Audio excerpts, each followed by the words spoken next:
How to fix app is currently not available in your country or region in iPhone. Hey everyone, it's me Jessica from Create, Login and Delete. So let's get started with the tutorial. So first of all you have to do is open the App Store on your mobile device.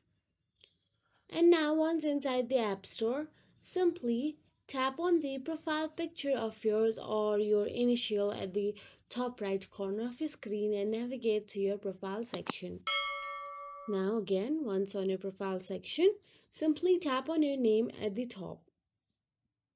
So now once you tap on your name, you can see country/region option available there. Simply tap on it.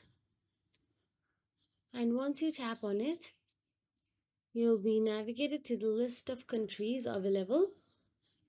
Now all you have to do is look for the country where the app is available and scroll down and simply tap on the country.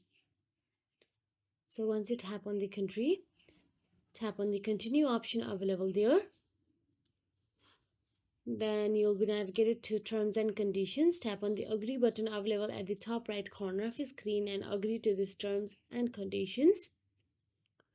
So now, once agreed, you'll be navigated to the payment section of your App Store. Now, if you do not have any payment option available, tap on the none option available there. Then you'll have to enter all your billing addresses. And that is it. If you found this video helpful, please like, share, and subscribe. And thank you so much for watching.